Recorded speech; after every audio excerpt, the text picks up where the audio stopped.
honor of next week's Quad City Storm game, which is going to be featuring some former players. So Quad City Mallards, not those, the hockey team, hockey players. So some of your great memories from when we had the Mallards here. Yeah, there you go. Remember the color scheme and the logo and I don't. so many I wasn't memories. here, but I remember the decks. That's Got what to go watch them at the Mark, Oh, Yes. Yep.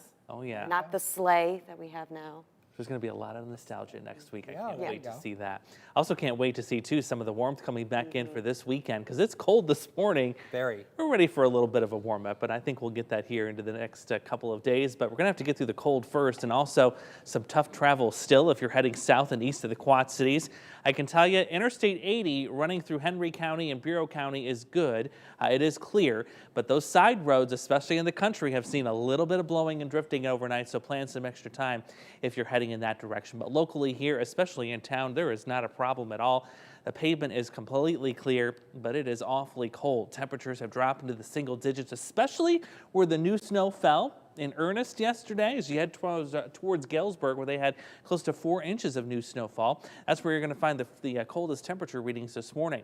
Now, another element we're going to add on top of this for the afternoon is strong winds. A clipper system to the north of us, it's a fast-moving area of low pressure and a cold front, is really going to put the pressure squeeze on the region this afternoon.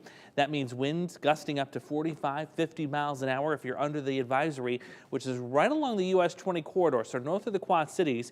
Could we see that extended a county or two south? Possibly, but I do believe the strongest winds are going to stay to the north, but it's still going to be quite breezy today. So let's track in when the strongest winds are going to arrive.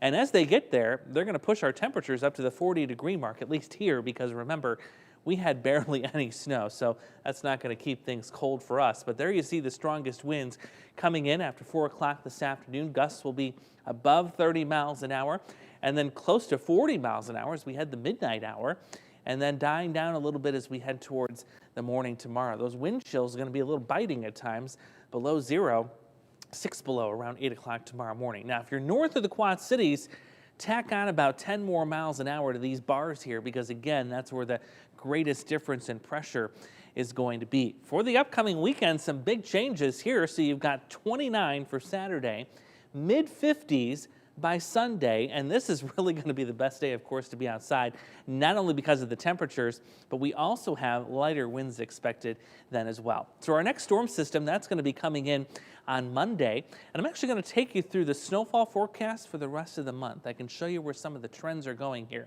So for that early week system, Monday into Tuesday, we're still on track to see the heaviest snow go north of the Quad Cities, but that's not the only system we're watching. We're going to watch another one come in on Thursday.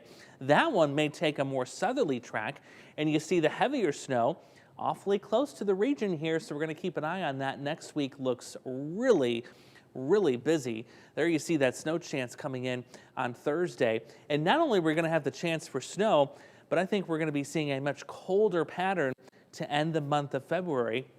We're watching kind of an offshoot of the polar vortex, which you see in pink and white here. That really gets close to us by next week. And much of the west coast is also going to be in the big chill down, but look at the expansive cold coming across the entire country.